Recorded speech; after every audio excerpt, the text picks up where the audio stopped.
Hi, my name is Pete Steinberg, and I'm about to have a productive conversation with Mike Vardy.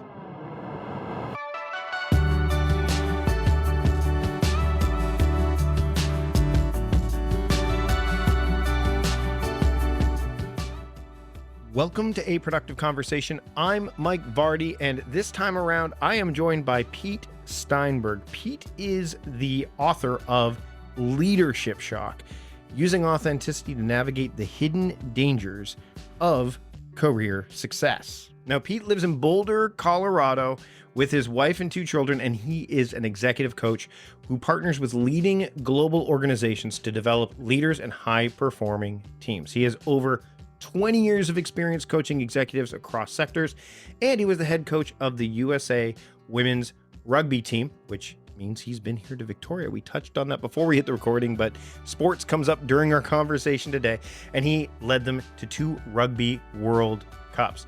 Pete and I dive into this concept of leadership shock. We talk about not only why he chose to write this as a fable, but some of the inspirations around the fable parable style of his writing. We talk about the idea of roles and expectations. We talk about quantitative and qualitative metrics. Do we have a measurement issue? We get into that. And we also talk about my namesake, Jamie Vardy, and maybe how that relates. You're going to have to stick around and listen. So without any further ado, here's my conversation, and a productive one at that, with Pete Steinberg. Pete, thank you so much for taking the time to join me today and have a productive conversation with me. Yeah, I'm excited. I'm looking forward to the conversation. I'm looking forward to learning a lot. So I'm holding in my hands right now the book Leadership Shock, Using Authenticity to Navigate the Hidden Dangers of Career Success. And one of the things that I noticed, I've dog-eared this book pretty relentlessly. And one of the things that came to me almost right away was this idea of leadership shock. It's right out of the gate. What I know you probably get this question a lot, but I've not heard the term in this, like they're almost a paradox in a lot of ways to me. Like, the idea of shock, like Right. if you, to me, there's this feeling of, oh my goodness, I'm now in charge. That's a shock to me, right? Like there's a lot that comes with it, but that's not really necessarily what you're getting into with this book here. No, it's not. In fact, it's a, on the front of the book you have a heartbeat, and Hmm. the heartbeat isn't very good, and then there's a lightning bolt and it becomes good, right? And that's because the concept of leadership shock is like the medical term shock. What really happened, Mike, is I've been executive coaching for about 20 years, and maybe about 10 years in, and maybe it took a little bit longer than it should have. I kept coming across clients who had the same issues. Their calendar was crazy, Hmm. like it was double, triple booked. They didn't know what to do. Like they didn't know what to choose and where to choose their time. Their teams were confused. They were exhausted, and they just couldn't feel like they were able to do anything. And so what I realized was that these were symptoms of a systematic issue, which was non-intentional leadership. These are people that were not explicit about how they wanted to lead. And so that I came up with the term leadership shock, and I'm going to give, there's actually a professor at Colorado University, I live out near Boulder, who termed it for me, Hmm. because he said this sounds like they're in a form of shock. So when you're in shock, your heart is pumping, you're breathing, but you can't actually do anything. Right. And that's what leaders are. They're doing things, but they're not actually able to really have an impact. So when they're in shock, they have meetings, they talk to their team, they do all the things that your body can do when you're in shock, but they can't actually have an impact. And that's where the term came from. Well, and one of the things you say in the book is, which I mean, again, this speaks to my soul, is shock is not productive. So there's Right. so the name of the podcast is a productive. So you cannot, Right. but you do have an assessment here, which I think is rather interesting. Is like right out of the gate, you're like, do you have leadership shock? And I'm not. We're not going to go through it because we want people to pick up the book. But why did you decide to put that right up front to kind of? Is it just like in terms of positioning? I imagine like it's a smart place. Like, hey, is this book for you? But I mean, in all honesty, will they know if the book's for them even without the assessment just seems like a Yeah. bonus to me, right? So So I mean, there's two things about the book that I wanted. So this is my first book. Right. So there's two things I wanted to do in the book. So the first thing is I wanted to make a book that I would finish. I Right. never finish business books. Mhm. I never finish them. Like I get 2/3 of the way through it. I get it. I don't need to read any more of your case studies. So one of it is it's a fable. It's a Right. fable. It's like an amalgamation of a bunch of clients. There's a guy called Michael, and not giving anything away, but there's a twist at the end of the story. Yes. So you do need to finish it to understand what happened. So Yep. I wanted to do that. And the second thing is I wanted it to actually be a book that was useful. I wanted it to be something that someone could pick up and could be a better leader because they've read it. And one of the most important parts of getting out of leadership shock is the concept of being metacognitive. So the concept of really stopping and thinking. Mhm. And so and deeply reflecting. And so the reason why that assessment is up front is it's the start of the reflective journey. Right. Right. So it's really opening the door to say, look, this is not a book where I'm going to tell you the answer. This is a book where you have to stop and think about where you're at, what kind of leader you want to be. And so by starting it off by saying, hey, are you in leadership shock? It's really the reflective questions that get people into the mindset that helps them read the book. Well, and I'm long said that reflection happens before and after every action as well, right? So to me, Oh, that yeah. I mean, it should. it It should. should, it should. It's how you get right action is through reflection, right? Which actually, we'll spin this a little bit differently now because I've interviewed a few people who have gone the fable/parable approach with their book. What was the impetus for you? Like, who inspired you? Like some of those writers that you've read that inspired? Because you're Yeah. right. There's a lot of business books that are like empirical, anecdote, anecdote, anecdote, empirical, Yeah. and then Right. we Right. read the same. Or like, oh, we've read this anecdote in 3 different business books, right? So you can either Right. skip that part or hope that there's a twist on it. And sometimes there is. Sometimes they do a twist. But in this case, you're actually able to do almost like what Pressfield's done, Stephen Pressfield, with his like creative nonfiction, right? Where he's able to kind of Right. spin that in a way that makes it entertaining and informative. So who were some of the writers you looked to when you were So, putting the book together? yeah. So it was really the 5 dysfunctions of teams. I think Patrick that's what it's Lencioni, called. right? Yeah. Yeah. Yeah. And his like where I'm like, oh, I finished the book. Mm, Oh, so to me, it's that. The other thing I didn't want this book to be, which it's the reason why the way it's structured through the fable, and then at the back there's 4 case studies. yeah. Is one of the problems that I have with a lot of business books, Mike, is that they're reflective.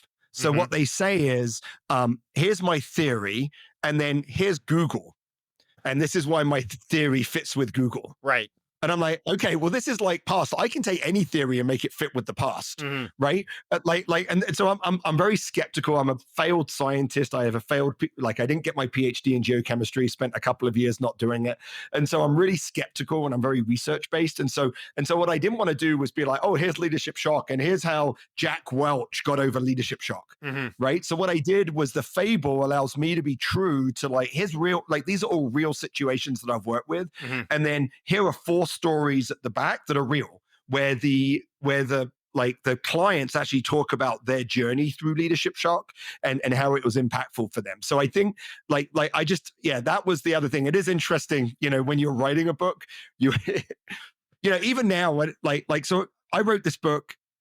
What happened is in 2017 I retired from coaching. Mhm. I'd started coaching early, so I retired from coaching, and then for about 20 years I'd had a business consulting and coaching. I'd split my life. Right. And so in 2017, all of a sudden, half of my life I was like, how am I going to be productive? Right? What am I going to do? Right? So I did a couple of and it was do I really want to lean into my business? My Yeah. business was lucrative, only doing it half time. And so that's where the book started.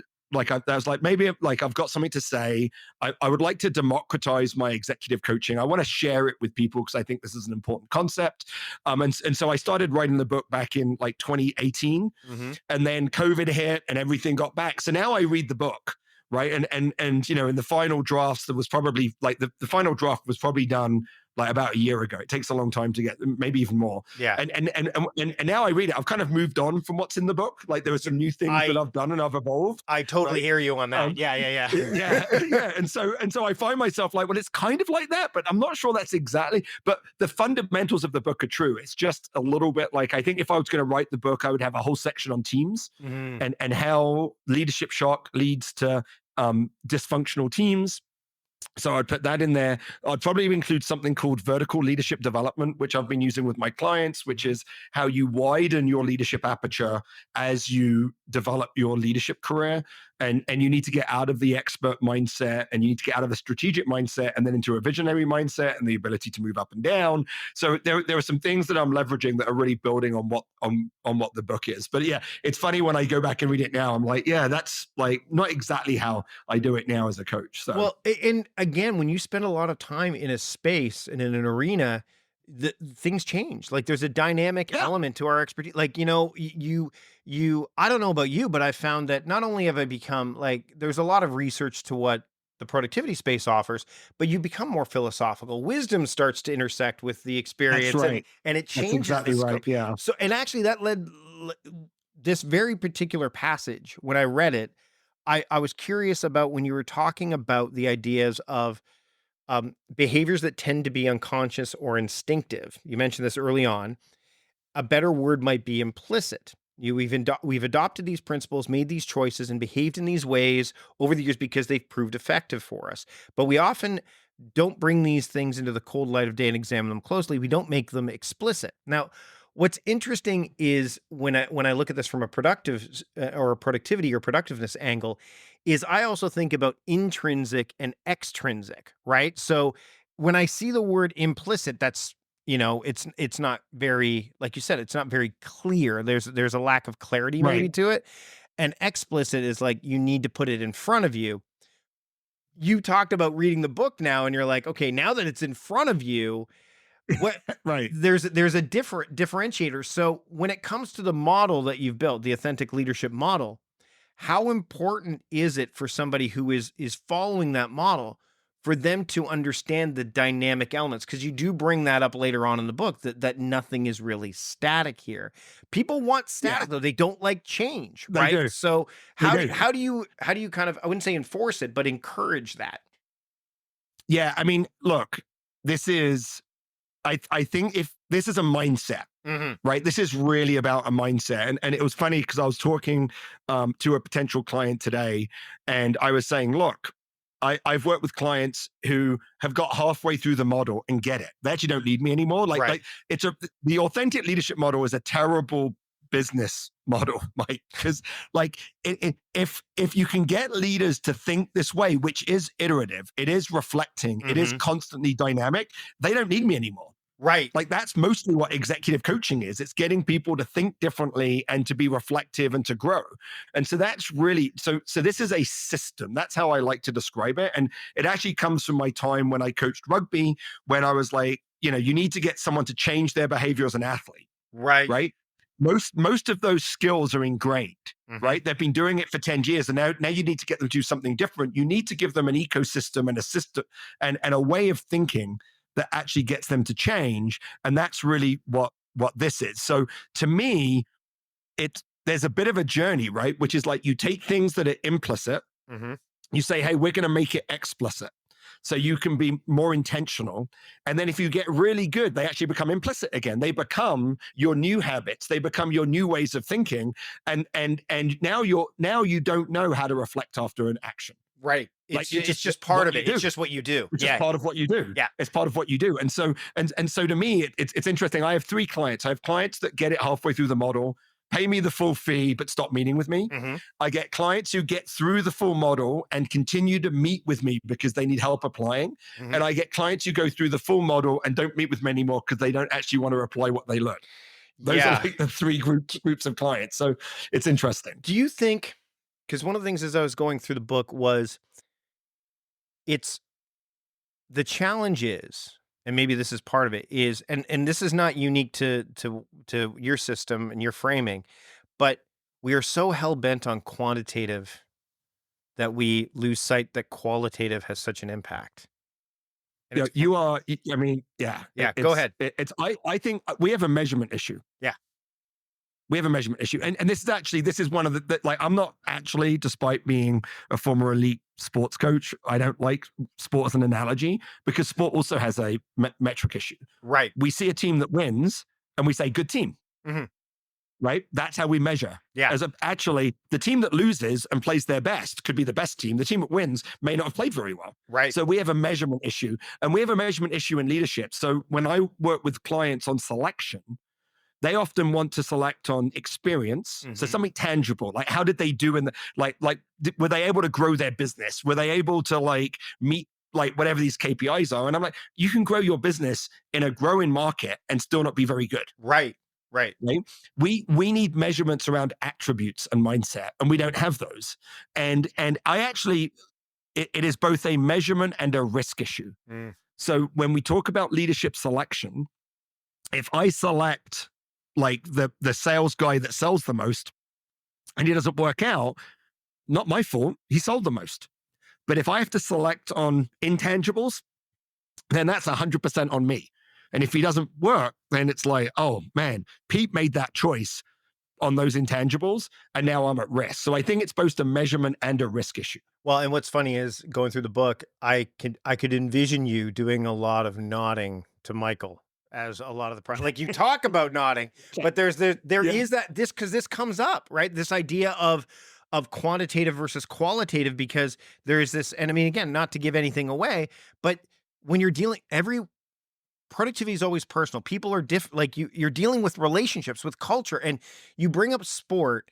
And one of the books that I've mentioned this book before, but the late Bill Walsh wrote a book called The Score Takes Care of Itself. Score Takes Care of Itself, right? Which is out of print. It's out of print. They need to bring that back. It's like actually quite hard to get off. But it is an example of like the fundamentals, the qualitative, like right. Because that if you follow these things, then the score takes care of itself. And in other words, because and you see this in sport too, where they're successful, like some teams that don't have superstars end up winning the championship. The Spurs would be a good example of that in basketball, right? Right. Leicester City, when they were winning, I mean, as a fellow Vardy, Jamie Vardy and Leicester City coming along and winning in 2015, when they were like, what? They had and they literally, as we're recording this, they're on their way back up to the Premier League. So that's right.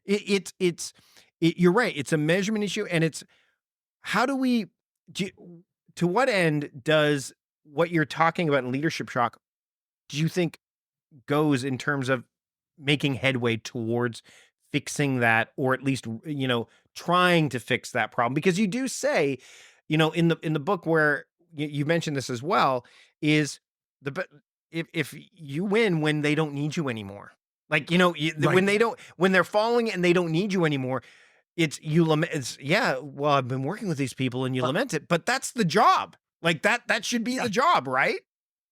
It should be. In fact, there's a former CEO that I worked with early on when I was using the authentic leadership model. And I reached out to him and I said, hey, we haven't spoken for 10 years. Right. And in fact, after I finished working with him, never talked to him again. Like finished it, like got it. So I had no idea what impact I had. And so I reached out to him and I was like, so I'm wondering if you'd be willing to be like an endorser of the book or maybe come on my podcast. And he sent this very nice note back. And he was like, absolutely. Like the work we did together was so important in my career. I had no idea. Literally, it's sort of like, I don't know. He just stopped calling me. It was weird. But back to your point about the measurement, I think that we need to spend more time discovering how people think and using that as an important attribute to career progression. And go ahead. Do you think that we have to give them room to think, space, time? I mean, because that's another thing too, right? Yeah. I mean, look, we're on a productivity podcast. Yeah. Like we could talk about time for like 2 hours. Yes, I think there is a fundamental, time is a non-renewable resource. Absolutely. And we treat it like it's the cheapest thing that we have. But we can't manage it Um, either because time moves on whether we want no, it to or not. We can manage our relationship yeah. with it. We can manage our No, relationship with yeah, it, completely. right?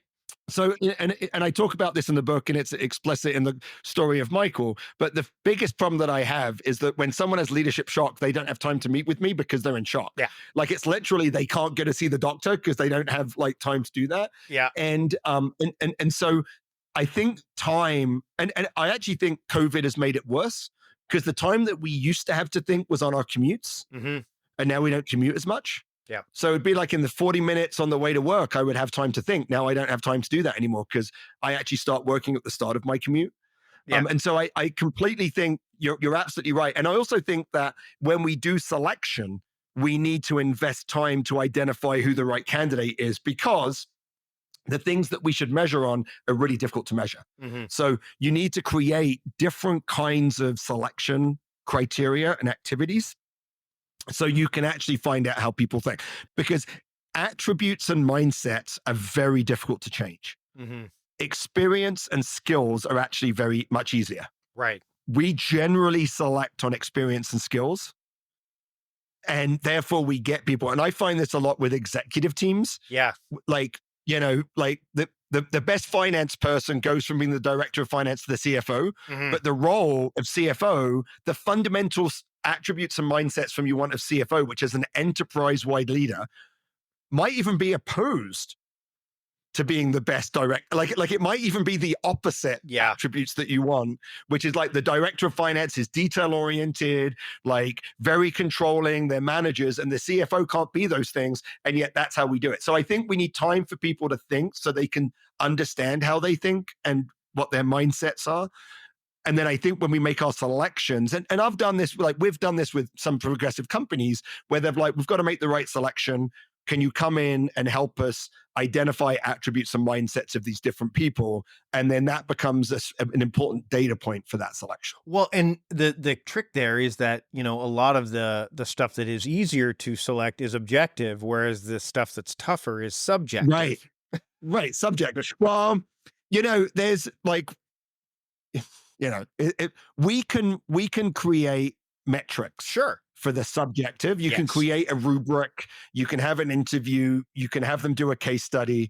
You can create metrics around that. It takes time, and it takes some real skill to do that well. I mean, I think about this, it's a little bit like if we go back to sport, only ever selecting on the data. The data doesn't measure everything, right? And so what we would do with our data on selection is that we would create a scorecard, and we would actually let the selection committee choose. Mm-hmm. And we would run some assessments, and then we'd come back and say, here's what the data says. Now, if the data reinforces your intuition, great. Mm-hmm. You've made a good choice. If your data, and this is how I use it as a coach, like I would use what we call my coach's eye to select a player, and then we would use the data to test it. Right. And if the data said that wasn't the right selection, then we would stop, reflect, go back and do it again, right? Mm-hmm. And so that's how we use the data for selection for leaders, is we say, look, you have an intuition that Mike's the right guy. Let's look at the data. If the data says Mike's clearly the right guy, great. If it says Mike isn't the right guy, then you stop and you have to check your intuition and check your biases, and maybe you'll do another round. Like it isn't there to the data's not there to make the selection because it is somewhat subjective, right? Whatever the rubric is. Right. But it is there to test. Right. And I think that's important. Well, and I think the other thing is, and this dovetails nicely into a part I want to talk about, is roles, like role expectation. Because I think that, and as I was going through the book and thinking about my own, work as well, because I can't help but look at it through that lens, is role and expectation. Like expectations can be managed. Like that's something you can manage. And when you're talking about role, when we talk about sport, let's go back to the Jamie Vardy thing that I was talking about. Like this year, as we're recording this, they have a new coach. Leicester City had a new coach. So the previous coach did not use Jamie Vardy in the same way. In fact, barely used him at all. The new coach didn't use Jamie Vardy the way he was used in 2015 because Jamie Vardy is 37 years old. Yeah. He's lost a step. But Jamie Vardy losing a step is not the same as a slower player losing a step. Like he was he's a Right. legend, right? He's a great player. So understanding, not only knowing what role, not only knowing like this is how Jamie Vardy fits into the system. We're using this as an example, and I know you're going to turn this Right. into in relationship to the book, but he was when this new coach showed up, he goes, okay, this guy's great, but I know he's not as great as he used to be. So Right. I know how I'm going to use him, and I'm going to tell him how I believe he should be used, and get him on board because he's been disenfranchised and kind of feeling a bit like, you know, not as much part of the team. He's not contributing as much because of the Right. way he was treated before. So, and this comes up in the book, like in your book, it comes up through the fable with some of the players that are involved, players in air Yeah. quotes, right? So I think that role expectation part, it's almost like, and it's literally the middle part of it. Like when I'm looking at the chapters, it's you're the four, I think it's chapter 4. Role expectation. Let's touch on that because I think that's Yeah. huge. This is often one of the most powerful things, because the reality is that the leaders that I work with, when I say role expectation, they usually struggle to answer it, They think because title, no right? one's They think like, title. They don't think, they think title and yeah, job description, yeah, which is neither of those things, right? right. So I said, what does the organization and your boss expect of you in this role? Right. And they haven't thought about that. So one of the most powerful things is that part of the process is go talk to your boss, come up with a prototype, come up with an idea about what it is, and go talk to your boss and get that alignment. And this goes a little bit to that implicit explicit conversation that we had, Mike, Mhm. right? Because these are all implicit. Role expectation is absolutely implicit. In fact, I was talking to a CEO yesterday, and we were talking about his team. And he was telling me that there were some members of his team that aren't behaving the way that he thought they should. Mhm. And I said, okay, have you told them? Have you told them how you want them to behave? And of course, the answer is no. And I'm like, so why don't you tell them before you think about like changing your team? Why don't you, like, it's just it, like the first place I always go when there's a performance issue is I go to expectations, Mm.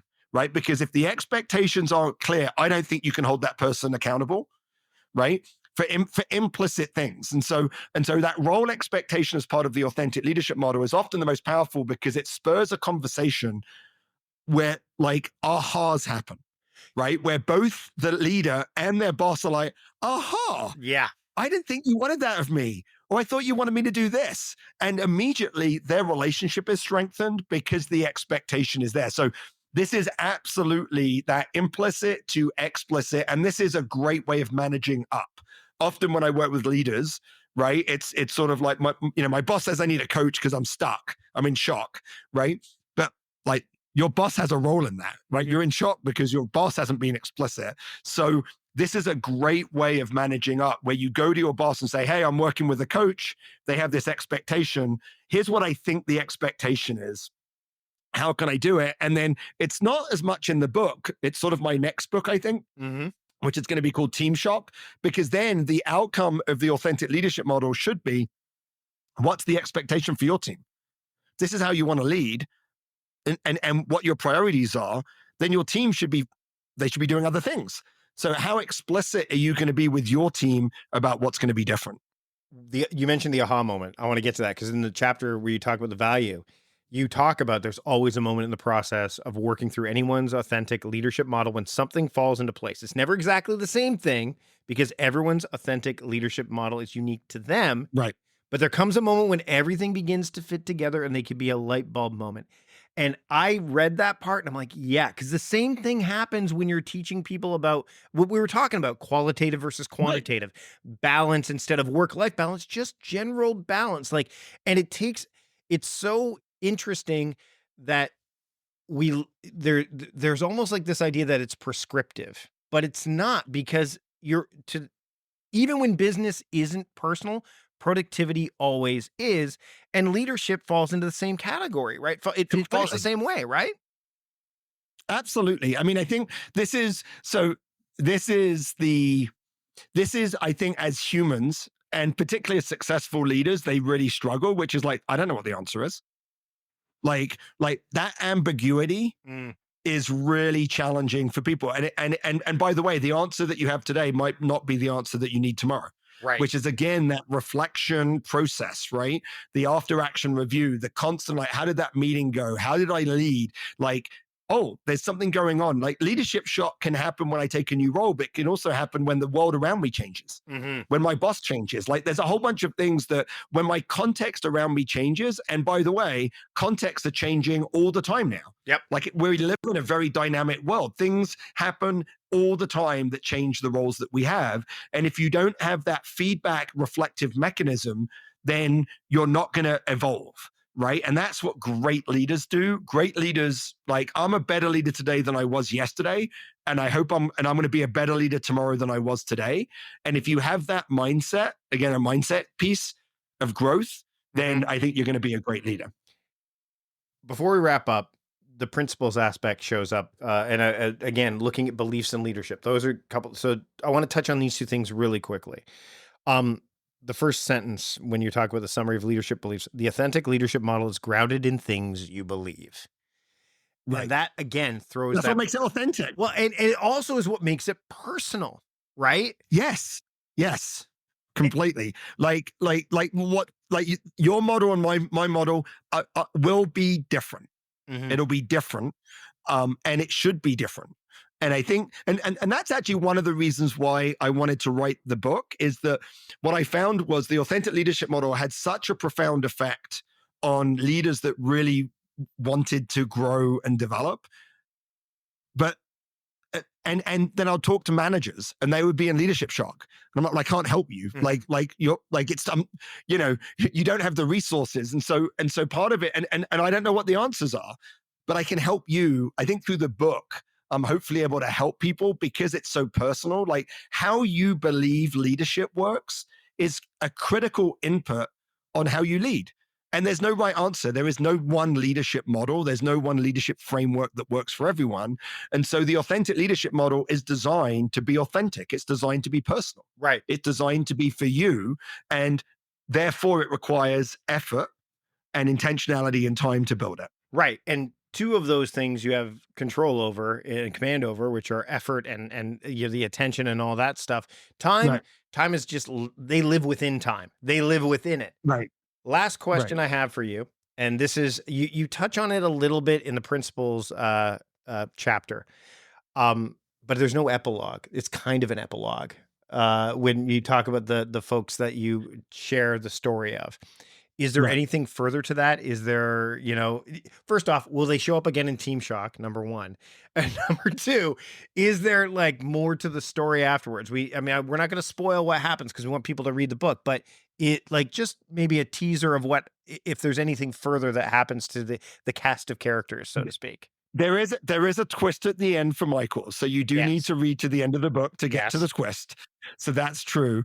Will these characters turn up in the next book? I don't think so.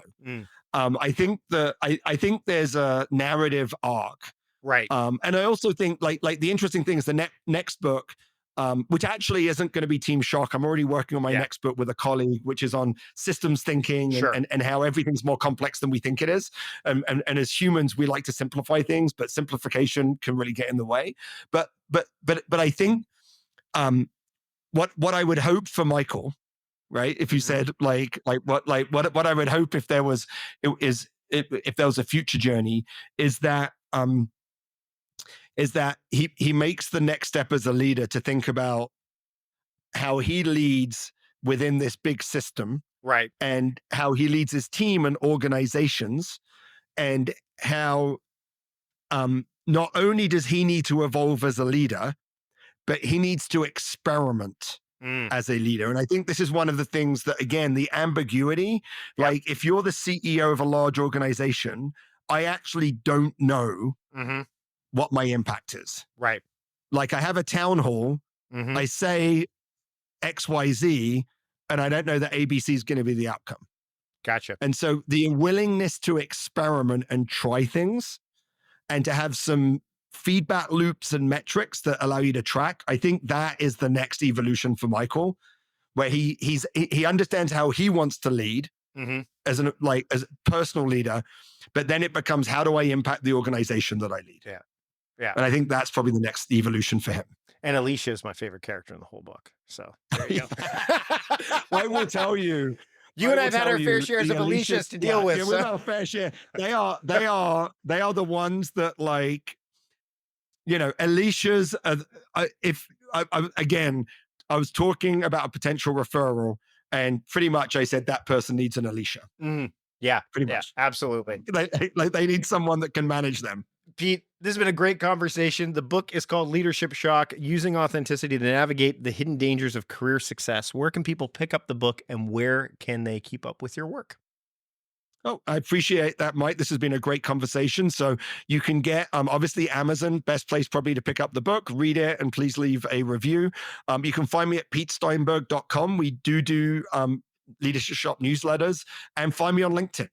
LinkedIn always says, like, do you know this person? You should only connect with people that you know, but I don't think anyone does that. No one does that. So please find me. Yeah, find me on LinkedIn. You'll see I post about Leadership Shock. I post about leadership and innovation, and the latest thinking in leadership. So find me there.